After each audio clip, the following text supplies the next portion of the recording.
Bismillahirrahmanirrahim. Assalamu alaikum class. How are you? I hope you all are fine. Today we're going to start our another lecture which is a electrochemistry chapter name and our remaining topic oxidation and reductions. Last जब हम previous lecture पढ़ रहे थे तो उसमें हमारी कुछ oxidation and reduction से रिलेटेड कुछ एग्जांपल्स रह गई थी और उस एग्जांपल्स को हम सबसे पहले डिस्कस करते हैं। ऑक्सीडेशन एंड रिडक्शंस के बारे में हमने सिंपल अगर ऑक्सीडेशन और रिडक्शन की हम बात करते हैं तो oxidation mean the addition of oxygen, removal of hydrogen and loss of electrons अगर होंगे, ये तीनों कंडीशंस अगर होंगी तो वो ऑक्सीडेशन कहलाएगा। जब हम रिडक्शन की बात करते हैं तो रिडक्शन में हमारे पास क्या होगा कि एडिशन ऑफ हाइड्रोजन होगा, रिमूवल ऑफ ऑक्सीजन होगा एंड गेन ऑफ इलेक्ट्रॉन होगा। इन तीन बेस पे हम क्या कहेंगे कि ये हमारे पास क्या है, रिडक्शन है। सबसे पहले हम देखते हैं oxidation reduction, gaining and losing of electron. इसकी डेफिनेशन एग्जांपल्स हम पढ़ चुके हैं। इसकी एक और एग्जांपल थी जो कि सोडियम और क्लोरीन के साथ भी हमने पढ़ी थी। बट अब सोडियम और क्लोरीन जब में मिलते हैं तो क्या करते हैं और कहाँ पे ऑक्सीडेशन होता है और कहाँ पे रिडक्शन होता है। सबसे पहले हमारे पास ऑक्सीडेशन क्या है, the loss of electron by an atom and ions. अगर हमारे पास लॉस ऑफ इलेक्ट्रॉन होता है किसी भी एटम्स के अंदर और आइंस के अंदर तो वो क्या कहलाती है, ऑक्सीडेशन कहलाती है। Now we have a sodium, sodium have a metal and metals इसके पास कंप्लीटली जो है वो क्या है, 11 electrons and they want to be stabilize, ये अपने आप को स्टेबलाइज करना चाहती है। And we have a chlorine, when sodium is react with the chlorine तो यहाँ पे क्या होगा कि सोडियम अपने इलेक्ट्रॉन्स को लूज कर देगा और जब सोडियम अपने इलेक्ट्रॉन्स को लूज करेगा, और एक बात और भी है कि अगर हम सोडियम की बात करते हैं तो sodium are the metal and chlorine are the non metal and sodium are the metal, they have to ability to lose electron from the outermost shell and get the electropositive charge and chlorine have ability to gain the electron from an atom, ठीक है। और उसके ऊपर कौन सा charge होता है, electronegative charge होता है। और जहां पे भी अब हमारे पास लॉस ऑफ इलेक्ट्रॉन होगा तो वो क्या कहलाएगी, ऑक्सीडेशन कहलाएगी, ठीक है। लेकिन उसके बाद क्लोरीन क्या करता है, जो सोडियम ने इलेक्ट्रॉन को लूज किया है उसी को क्या कर लेता है, गेन कर लेता है। अगर हम सोडियम की बात करते हैं तो सोडियम के आउटर मोस्ट शेल के अंदर इलेक्ट्रॉन की तादाद 1 होती है। अगर हम क्लोरीन की बात करते हैं तो क्लोरीन के आउटर मोस्ट शेल के अंदर इलेक्ट्रॉन की तादाद 7 होती है। अगर वो एक इलेक्ट्रॉन को बाहर निकाल देता है तो वो 10 के साथ स्टेबलाइज हो जाता है, उसकी जो इलेक्ट्रॉनिक कॉन्फ़िगरेशन है that is nearest to the जो है वो नियॉन के बराबर हो जाती है। और जब क्लोरीन उसको गेन कर लेता है तो क्लोरीन के आउटर मोस्ट शेल के अंदर इलेक्ट्रॉन की तादाद 7 होती है और जब वो गेन करता है तो वो 8 हो जाती है। तो क्लोरीन की इलेक्ट्रॉनिक कॉन्फ़िगरेशन नियरेस्ट हो जाती है ऑर्गन गैसेस के, ठीक है। तो 18, अब क्या यहाँ पे अगर हमारे पास उसने इलेक्ट्रॉन्स को लूज किया तो उसके ऊपर पॉजिटिव चार्ज हो गया और रिडक्शन हुई। और अगर क्लोरीन ने गेन ऑफ 1 इलेक्ट्रॉन किया है तो वहां पे रिडक्शन होगी और उसके ऊपर कौन सा चार्ज होगा, माइनस का चार्ज होगा। और ये दोनों मिलके क्या बना देंगे, NaCl। But keep it mind and the chlorine element exist as molecule, के क्लोरीन के जो एलिमेंट्स हैं वो एग्जिस्ट करते हैं as a molecule, not as a atom, ठीक है। अगर मॉलिक्यूल है we can write that the Cl2 और अगर एटम है तो we can write in the form of Cl। So balance the chemical equation. जो अब ऊपर हमने पढ़ी जर्नल एग्जांपल जो हमने पढ़ी है वो उसको अब इक्वेशन को हमने क्या करना है, बैलेंस करना है। तो वी हैव अ 2 सोडियम, ठीक है। अब हमारे पास दो ही मतलब हमारे पास जो है वो क्लोरीन एलिमेंट है इन द फॉर्म ऑफ मॉलिक्यूल।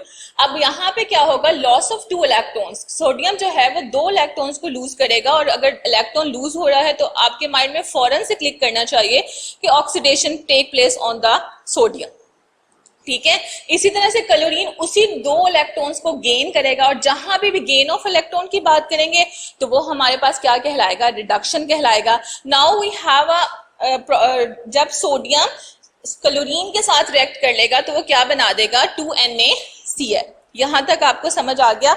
अब हम कुछ समराइज करते हैं दीज कॉन्सेप्ट्स को जो मैंने आपको पहले पढ़ाए। जब पहले हमने डेफिनेशन ऑफ ऑक्सीडेशन पढ़ा था तो हमने उसमें 2 बातें पढ़ी थी, addition of oxygen, removal of hydrogen. इसी तरह से रिडक्शन में भी हमने 2 बातें पढ़ी थी, सिंपल डेफिनेशन ऑफ ऑक्सीडेशन में और रिडक्शन में। अब रिडक्शन क्या है, addition of hydrogen and removal of oxygen. फिर उसके बाद हमने ऑक्सीडेशन एंड रिडक्शन पढ़ा by the losing and gaining of electron.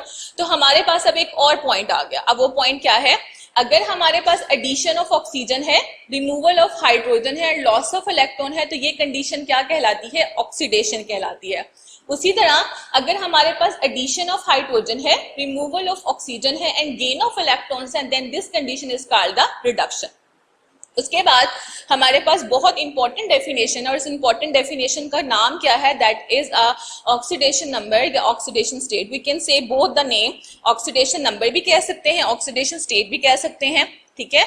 और हम इसको रिप्रेजेंट करते हैं ON के साथ। ON का मतलब, O का मतलब ऑक्सीडेशन और N का मतलब नंबर।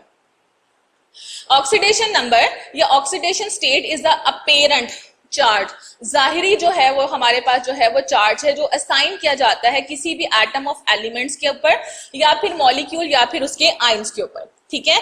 अब फॉर एग्जांपल हम मेरे पास एग्जांपल है HCl, ठीक है।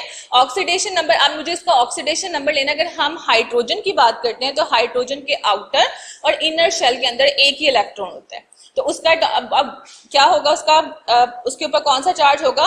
+1 चार्ज होगा।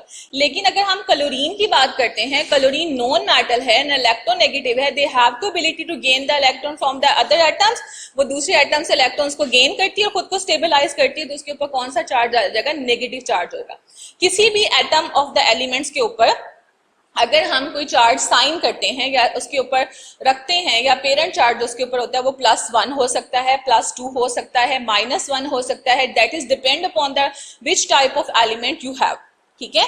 आपको ये बात समझ आ गई होगी कि हाइड्रोजन का जो एक इलेक्ट्रॉन है वो कंबाइन करता है क्लोरीन के 7 इलेक्ट्रॉन्स के साथ, और यहाँ पर हमारे पास जो है वो आप उसे क्या कह लें कि म्यूचुअल शेयरिंग से जो है वो बॉन्ड बनेगा, जिसकी वजह से जो क्या होगा हमारे पास इसके ऊपर भी +1 चार्ज होगा और इसके ऊपर क्लोरीन के ऊपर -1 चार्ज होगा, ठीक है। अब अगर हम ये वाली जो वैलेंसी की definition, that is related to the somehow oxidation number, तो इसलिए मैंने यहाँ पे वैलेंसी को भी लिखा है ताकि आप थोड़ा सा रिवील करें अपने लेक्चर्स को। हमने फर्स्ट चैप्टर में वैलेंसी की डेफिनेशन पढ़ी थी। वैलेंसी क्या है? वैलेंसी की 2 डेफिनेशन हमने पढ़ी थी। The unique property of the elements, के यूनिक प्रॉपर्टी जो है मखसूस या उसकी जो यूनिक प्रॉपर्टी है, खसूसियात है एलिमेंट्स की, वो क्या कहलाती है? वैलेंसी कहलाती है। दूसरी डेफिनेशन हमने क्या पढ़ी थी? The combining capacity of element with the other element, कि एक एलिमेंट जो है वो दूसरे एलिमेंट के साथ कंबाइनिंग कैपेसिटी रखे, वो क्या कहलाता है? अब जैसे हाइड्रोजन ने कंबाइन किया है क्लोरीन के साथ, तो ये तो HCl बन गया, तो ये कंबाइनिंग कैपेसिटी होगी। अब हाइड्रोजन एक एलिमेंट है, क्लोरीन दूसरा एलिमेंट है, ठीक है। तो इन दोनों ने कंबाइन किया है, और अब कंबाइन करने के लिए हमें किस चीज की जरूरत पड़ती है? मतलब वैलेंसी किसके ऊपर डिपेंड करेगी? वैलेंसी डिपेंड करती है the number of electron present in the outermost shell. हम इनर शेल या इनर शेल्स की बात नहीं करेंगे। इनर शेल स्टेबल होते हैं, न्यूक्लियस के करीब होते हैं, उनको जरूरत नहीं होती। अब स्टेबिलिटी क्या है? 2-8, ठीक है। डुप्लेट एंड ऑक्टेन रूल्स हमने पढ़े हुए हैं, ये स्टेबिलिटी फैक्टर्स हैं हमारे पास। लेकिन अगर ये इसके अलावा ये नहीं है तो बाकी इलेक्ट्रॉन्स अपने आप को स्टेबल करने के लिए या तो इलेक्ट्रॉन्स को लूज करते हैं या इलेक्ट्रॉन्स को गेन करते हैं या इलेक्ट्रॉन की शेयरिंग करते हैं।